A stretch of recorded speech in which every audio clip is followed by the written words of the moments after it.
Assalamualaikum semuanya.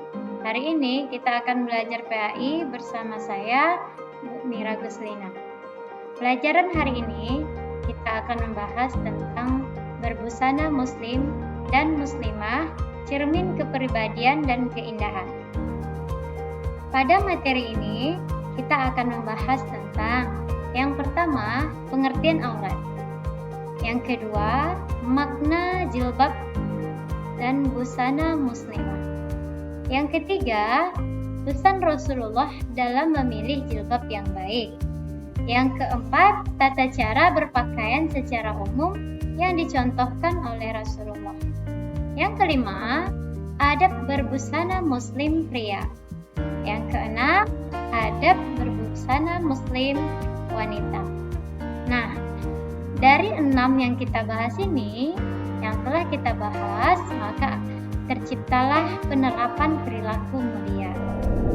Baik, yang pertama kita akan membahas tentang pengertian aurat. Makna aurat berarti arti malu. Kata aurat berasal dari awira yang artinya hilang perasaan. Menurut istilah dalam hukum Islam, aurat adalah batas minimal bagian tubuh yang wajib ditutupi karena perintah Allah Subhanahu wa Ta'ala. Yang kedua yaitu makna jilbab dan busana muslimah. Secara etimologi, jilbab adalah sebuah pakaian longgar untuk menutup seluruh tubuh kecuali muka dan telapak tangan.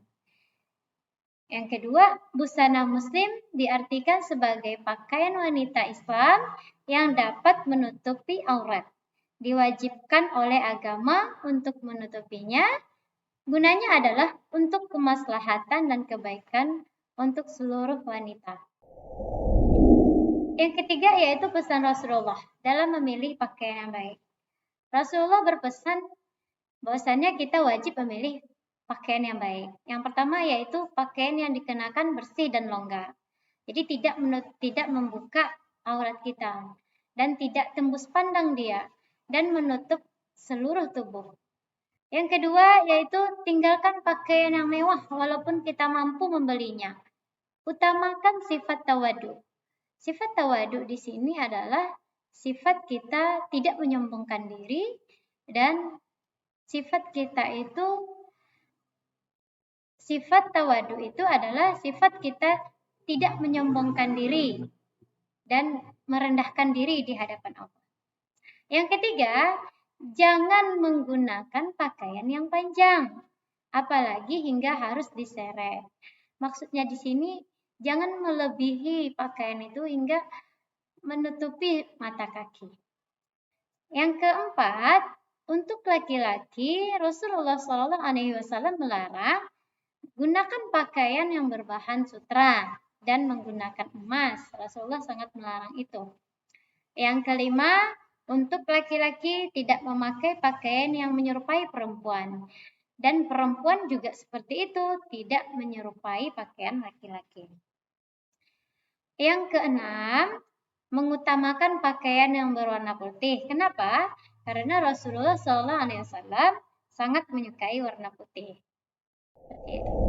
Nah, yang untuk berikutnya kita lihat lagi yang keempat, tata cara berpakaian secara umum yang dicontohkan oleh Rasulullah. Nah, jadi kalau berpakaian itu ada beberapa tata cara yang kita lakukan karena Rasulullah telah mencontohkannya. Yang pertama, berdoa ketika berpakaian. Yang kedua, membaca doa ketika memakai pakaian baru. Yang pertama, berdoa ketika berpakaian. Yang kedua, membaca doa ketika memakai pakaian baru. Yang ketiga, sunnah memakai pakaian dari sebelah kanan terlebih dahulu. Yang keempat, memakai dengan rapi dan indah sesuai dengan tempat tanpa berlebihan, tanpa bermewah-mewahan. Itu dilarang oleh Rasulullah. Yang kelima itu disunnahkan melepaskan pakaian dari sebelah kiri dulu. Nah, jadi memang Rasulullah menyunnahkan itu bagaimana tata cara untuk berpakaian yang baik. Nah, selanjutnya yang kelima itu kita lihat adab berbusana muslimah. Nah, adab berbusana muslimah ada beberapa hal yang dicontohkan di sini, yang diminta di sini. Yang pertama yaitu di hadapan mahram. Seorang wanita itu wajib menutup seluruh badannya kecuali kepala dan telapak tangan.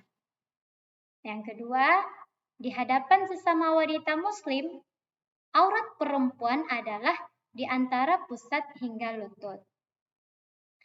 Yang ketiga, aurat di hadapan sesama wanita bukan Islam atau bukan Muslim wajib menutup seluruh tubuh kecuali muka dan telapak tangan. Yang keempat, aurat di hadapan lelaki yang tiada pertalian dan tidak Muslim dia adalah menutup seluruh tubuh kecuali muka dan telapak tangan. Yang kelima, aurat ketika sholat adalah wajib menutup seluruh anggota badan kecuali muka dan telapak tangan. Nah, kita lihat di sini ada beberapa contoh gambar yang bisa kita lihat di sini. Bagaimana kita akan membandingkan mana pakaian yang benar menurut Islam, mana pakaian yang salah menurut Islam. Kita lihat di sini cara berpakaian menurut Al-Quran dan hadis. Nah, pada gambar yang dua ini, sebelah kiri kita perhatikan. Di sini dia telah menutupi aurat, tetapi belum sempurna. Di sini bisa kita lihat bahwasannya pakaian yang dia buat itu telah menutupi, tetapi masih ada kekurangan-kekurangan yang dimilikinya, yaitu jilbabnya itu belum menutupi dada. Terus pakaiannya itu masih menampakkan lekuk tubuhnya. Ya, terus celananya itu masih seperti celana menyerupai laki-laki dan ketat sekali. Itu bagian kiri, gambar bagian kiri yang kita lihat. Kita lihat lagi bagian kanan. Nah, bagian kanan ini adalah sesuai dengan tuntutan Islam atau sesuai dengan syariat Islam. Kenapa? Karena kita lihat di sini kerudungnya udah menutupi seluruh tubuh atau kerudungnya itu telah menutupi bagian dadanya. Pakaiannya longgar, jilbabnya juga telah menutupi seluruh tubuh dan sudah memiliki kesempurnaan.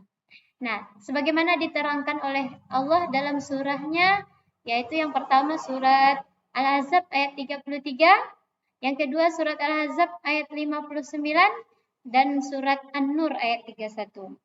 Allah berfirman dalam surat Al-Ahzab ayat 33, katanya, dan hendaklah kamu tetap di rumahmu, dan janganlah kamu berhias dan bertingkah laku seperti orang-orang jahiliyah dahulu. Dan laksanakanlah sholat, tunaikanlah zakat, dan taatilah Allah, Rasulnya.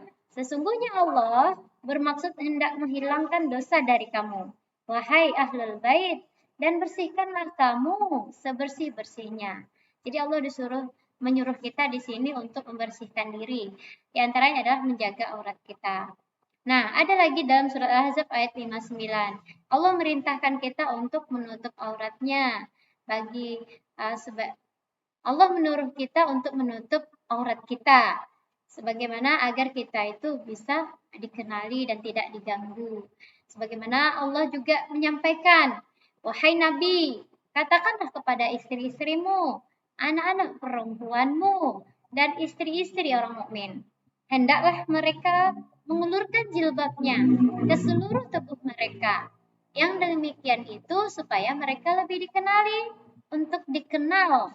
Karena itu mereka tidak diganggu dan Allah adalah Maha Pengampun lagi Maha Penyayang. Itu dalam surat Al-Ahzab. Dan juga Allah menjelaskan dalam surat An-Nur ayat 31, kita disuruh untuk menjaga pandangan kita. Kita disuruh untuk menjaga kemaluan kita. Dan kita juga disuruh untuk jangan sampai menampakkan perhiasan kita, kecuali perhiasan yang biasa nampak.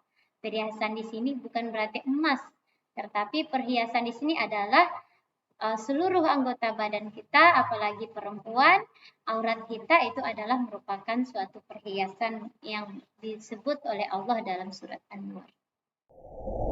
Baik, untuk berikutnya, kita akan membahas juga tentang dua gambar yang membandingkan aurat laki-laki dan perempuan. Nah, cara berpakaian menurut Al-Quran dan hadis tadi. Nah, kita lihat di sini yang bagian kiri dulu ya. Bagian kiri ada perempuan, bagian kanan ada laki-laki. Nah, bagian kanan laki-laki tidak terlalu tipis pakaiannya dan tidak ketat serta tidak menampakkan bentuk aurat. Nah, laki-laki di sini juga telah menutup aurat antara pusat ke lutut. Berarti pakaiannya insya Allah sudah sempurna. Pakaian yang tidak menyerupai perempuan. Jadi pakaian lelaki yang benar adalah seperti gambar ini. Nah juga perempuan. Perempuan di sini juga menampakkan bahwasannya pakaiannya itu telah menutupi kepala, terus sudah mengulurkan jilbab, tapi agak sedikit juga sempurna ya. Nah terus ada lagi istilahnya itu menjatuhkan kerudung ke dadanya, seperti itu. Terus menutup hingga ke gelangan tangannya. Terus pakaian tebal, longgar dan tidak menyerupai laki-laki di sini, gambar yang ada di sini. Serta juga telah memakai kaos kaki. Nah, berarti kesempurnaan udah ada ya. Itu merupakan salah satu bentuk bahwasannya berpakaian secara Al-Quran dan Sunnah itu ada pada gambar yang ini. Dari 6 pembahasan yang kita bahas tadi, maka ketika seorang laki-laki dan perempuan muslim yang telah berpakaian syar'i, maka akan menerapkan perilaku yang mulia. Nah, perilaku yang mulia yang harus tercermin sebagai muslimah yang memakai pakaian syar'i, yaitu diantaranya yang pertama, sopan, santun, dan ramah. Yang kedua, orang yang berpakaian syar'i itu memiliki kejujuran dan amanah. Yang ketiga, dia gemar beribadah karena mencerminkan perilaku yang baik. Nah, yang keempat, gemar menolong sesama. Yang kelima, menjalankan amar ma'ruf nahi munkar. Kenapa? Karena lewat pakaiannya lah dia bisa berdakwah, lewat pakaiannya lah dia bisa memberikan contoh yang baik untuk orang lain, bisa memberikan segala amal yang baik-baik untuk orang lain. Baiklah, mungkin itu saja pembahasan kali ini tentang materi kita berpakaian syar'i.